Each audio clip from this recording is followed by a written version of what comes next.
कक्षा नौवीं की विज्ञान का अध्याय 8 गति।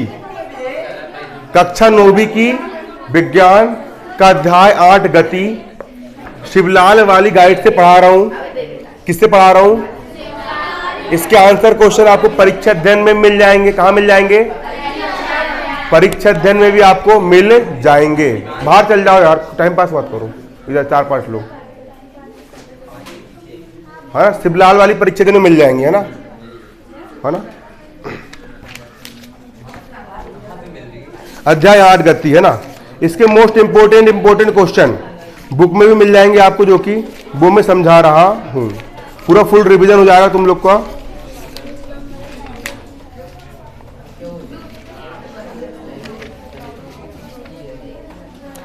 पहला क्वेश्चन मोस्ट इंपोर्टेंट,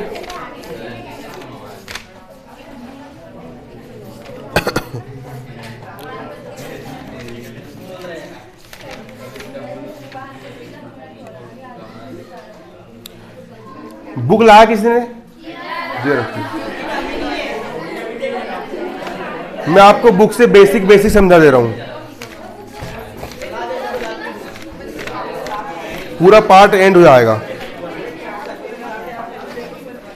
सबसे पहले देखो, गति किसको बोलते हैं? पेज नंबर 109, अध्याय 8 गति, बुक का आपका पेज नंबर 109। पहला है आपका गति का वर्णन। पहला क्या है? गति का, ये स्थिर है, अभी स्थिर है। 1 सेकंड हो गया स्थिर रही है, 2 सेकंड हो गया स्थिर है, 30 सेकंड हो गया स्थिर है, अभी स्थिर है। पगलाई मत बताया इधर पीछे भी देखा मैंने, क्या पगलाई लगा के रखे हो? बिल्कुल नहीं पढ़ना, मैं ही चल जाऊंगा। टाइम पास करने मत आओ यार, पढ़ना है तो आओ, ना तो मत आओ। कितने बार चमकाओ तुम लोग को, मैं परेशान हो गया हूं। टाइम पास मत करो। यह भी स्थिर है, यह भी रुका हुआ है, अभी स्थिर ही है। अब 1 सेकंड होगा, ये रुका हुआ है, 2 सेकंड होगा, 3 सेकंड होगा, अब ये स्थिर है, फिर 1 सेकंड बाद फ्री। अब देखो, अब यहां पहुंच गया, अगले सेकंड में यहां पहुंच गया, फिर यहां पहुंच गया, मतलब ये गति करने लगा। समय के साथ स्थिति में परिवर्तन को गति कहते हैं। समय बीतते जा रहा है और इसकी स्थिति में, इसकी पोजीशन में, इसकी लोकेशन में चेंजेस आते जा रहा है। 1 सेकंड, 2 सेकंड, 3 सेकंड, समय के साथ स्थिति में परिवर्तन को अपन क्या बोलते हैं? गति कहते हैं। अब एक क्वेश्चन आता है, सरल रेखीय गति किसको बोलते हैं? सरल रेखीय गति, जब कोई वस्तु सीधी सरल रेखा में गति करती है। समझना, जब कोई वस्तु सीधी सरल रेखा में गति करती है तो उसको हम क्या बोलते हैं? सरल रेखीय गति कहते हैं। जब भी कोई वस्तु सीधी सरल रेखा में गति करती है उसको हम क्या बोलते हैं? सरल रेखीय गति कहते हैं। अब देखो, दूरी क्या होता है, विस्थापन क्या होता है, पहले बेसिक समझ लो। बेसिक समझ लोगे तो गाइड से याद करोगे, बिना समझे खुद याद कर सकते हो। पहले बेसिक समझ लो, दूरी और एक होता है विस्थापन। दूरी और विस्थापन क्या होता है? ये हो गया तुम्हारा घर, ये किसका घर हो गया? तुम्हारा घर हो गया। तुम्हारे घर से लेकर के तुम्हारा स्कूल 10 किलोमीटर दूर है। ये 0, 1, 2, 3, 4, 5, 6, 7, 8, 9 और 10, हर 10 किलोमीटर दूर। तुम यहां से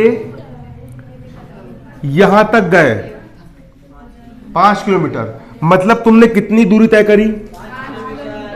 5 किलोमीटर दूरी तय करी। और विस्थापन भी कितना होगा? विस्थापन का मतलब होता है, दूरी किसको बोलते हैं? वस्तु के द्वारा तय की गई लंबाई को दूरी बोलते हैं। वस्तु ने 5 किलोमीटर की लंबाई तय करी, मतलब दूरी कितनी हो गई? 5 किलोमीटर हो गई। और विस्थापन किसको बोलेंगे? प्रारंभिक स्थिति, मतलब पहले की पोजीशन, और अंतिम स्थिति। सिर्फ शुरू का देखते हैं विस्थापन में और लास्ट का देखते हैं। तो अभी विस्थापन भी कितना है? 5 किलोमीटर है ना? पहली स्थिति, प्रारंभिक स्थिति और अंतिम स्थिति के बीच का अंतर भी कितना है? 5 किलोमीटर है। तो अभी दूरी भी कितनी है? 5, और विस्थापन भी कितना है? 5। अब तुम यहां पहुंच गए, अब कितनी दूरी तय कर लिए?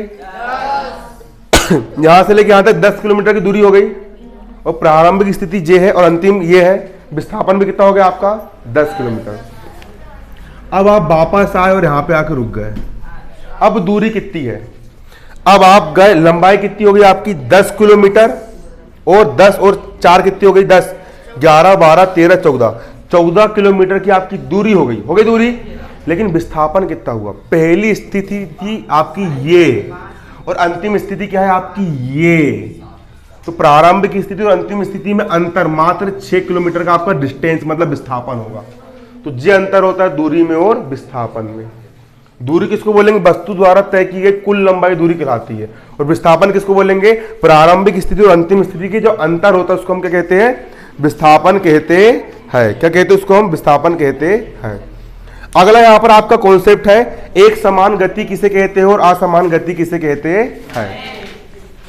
एक समान गति और असमान गति, जब कोई वस्तु समान समय अंतराल में समान दूरी तय करे।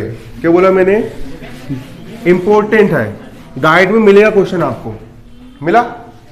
एक समान गति और असमान गति, सबसे पहले यहां पर बता रहा हूं मैं आपको एक समान गति। एक समान कार अभी यहां पर खड़ी है कार 1 घंटे में 30 किलोमीटर चल गई, फिर 1 घंटे में 30 किलोमीटर चली गई, फिर 1 घंटे में 30 किलोमीटर चली गई, फिर 1 घंटे में 30 किलोमीटर चली गई। कितने घंटे, 1 घंटा, 1 हावर, 1 घंटा, 1 घंटा, 1 घंटे का अंतराल है, और दूरी भी कितनी है 30 30 30 30। समय अंतराल समान है, 1 घंटा 1 घंटा 1 घंटा 1 घंटा, दूरी भी समान है 30 30 30 30 30। तो जब कोई वस्तु समान समय अंतराल में समान दूरी तय करती है तो उसको एक समान गति कहते हैं। क्या बोला मैंने, यही याद होगा, 2 5 नंबर 4 नंबर पक गए तुम्हारे।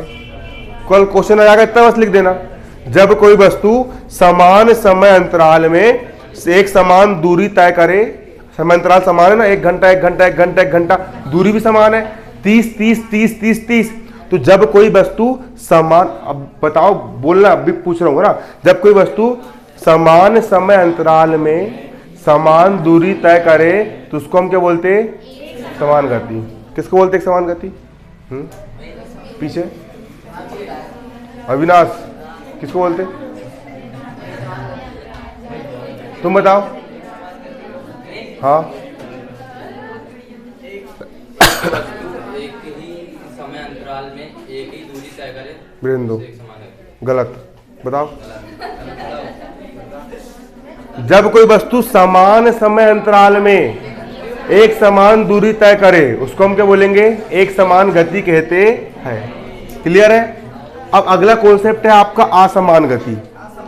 असमान, अब असमान समझो, असमान। कोई कार है 1 घंटे में चल गई भैया 5 किलोमीटर, फिर अगले घंटे में पहुंच गई, अगले 1 घंटे में पहुंच गई भैया 25 किलोमीटर, फिर अगले 1 घंटे में आराम से चला रहा वो गाड़ी, फिर 10 किलोमीटर, अगले में पजोड़ दिया 1 घंटे में, सीधे कितना 40 किलोमीटर।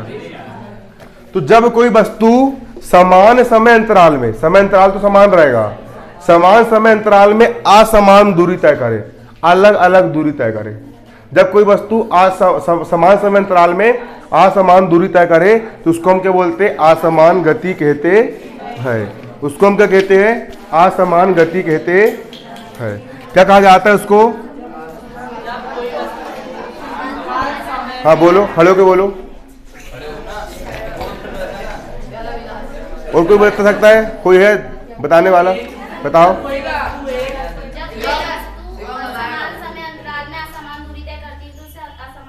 वेरी गुड, बहुत शानदार, बैठ जाओ ना। अगला, अदिश राशि किसे कहते हैं और सदिश राशि किसे कहते हैं। क्या बोला मैंने, अदिश, आ का मतलब होता है नहीं, अदिश ऐसी राशि जिनको व्यक्त करने के लिए दिशा की आवश्यकता नहीं होती, केवल परिमाण की आवश्यकता होती है, उन भौतिक राशियों को अदिश राशि कहते हैं। क्या बोला मैंने, वे भौतिक राशियां जिनको व्यक्त करने के लिए केवल परिमाण की आवश्यकता होती है, दिशा की आवश्यकता नहीं होती, उसको हम क्या बोलते हैं? अदिश राशि।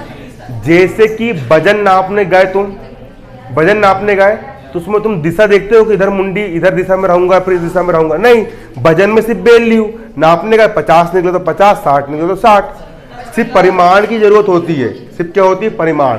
वे भौतिक राशियां जिनको व्यक्त करने के लिए केवल परिमाण की आवश्यकता होती है, दिशा की आवश्यकता नहीं होती, उसको हम क्या बोलते हैं? अदिश राशि। जैसे जैसे कि दूरी, चाल, घनत्व आदि। क्लियर? कौन बताएगा अदिश किसको बोलते हैं? बताओ। वे भौतिक राशियां जिन्हें व्यक्त करने के लिए परिमाण की आवश्यकता होती है, दिशा की आवश्यकता नहीं होती, वह अदिश राशि। क्या बात, बहुत शानदार, बैठ जाओ, वेरी गुड। अगला, सदिश राशि किसको बोलते हैं? वे भौतिक राशियां जिनको व्यक्त करने के लिए परिमाण की और दिशा की दोनों की आवश्यकता होती है, उसको सदिश राशि बोलते हैं। कोई बताएगा? वे भौतिक राशियां जिन्हें व्यक्त करने के लिए परिमाण और दिशा की आवश्यकता होती है, उन्हें अदिश राशि। वेरी गुड, बहुत शानदार, है ना? जैसे विस्थापन और वेग। विस्थापन, उसमें दिशा लगती ना कि इधर गए कि फिर इधर गए, क्या बोलेंगे? उसको अपन विस्थापन बोलेंगे। अगला क्वेश्चन, चाल किसे कहते हैं? चाल किसे कहते हैं? चाल किसे कहते हैं?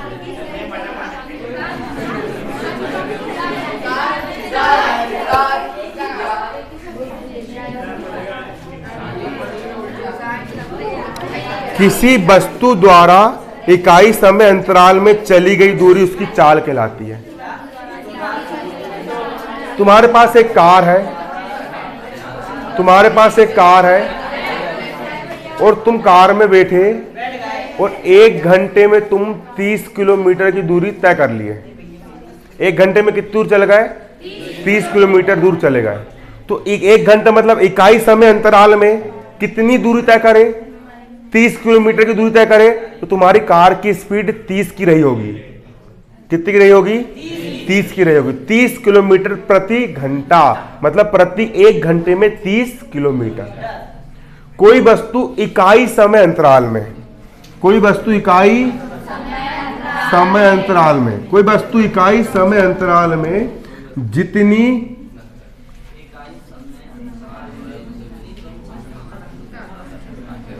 चाल बराबर होता है दूरी बटे समय। चाल बराबर क्या होता है? दूरी बटे समय। कोई वस्तु इकाई समय अंतराल में जितनी दूरी तय करती है, कोई वस्तु इकाई समय अंतराल में जितनी दूरी तय करती है उसे उस वस्तु की चाल कहते हैं। क्या बोला मैंने? इकाई समय अंतराल में जितनी दूरी तय करती है उसे वस्तु की क्या कहते हैं? चाल कहते हैं।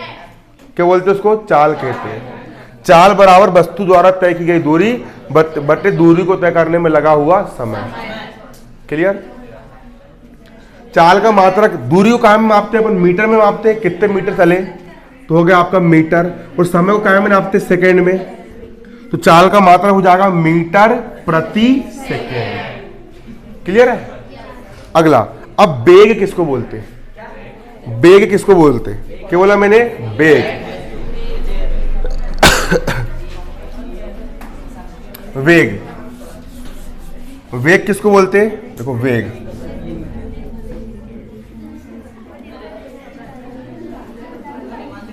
वेग का सूत्र होता है वेग। वेग बराबर होता है, वेग यानी स्पीड, वेग बराबर होता है समय, वेग बराबर होता है विस्थापन बटे समय। क्या होता है?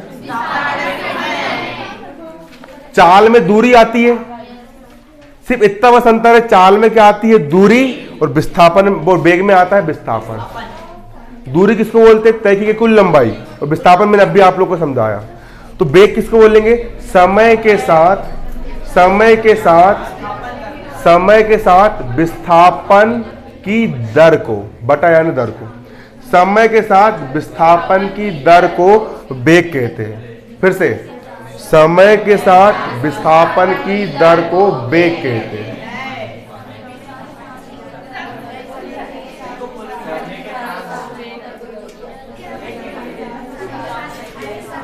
बैठ जाओ। समय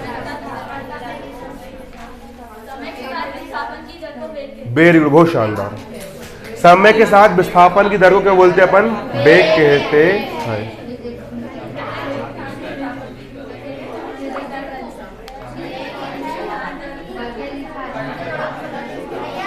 हाँ, कौन सा समीकरण इसमें गाइड में है? तो बुक में बुक वाले दो।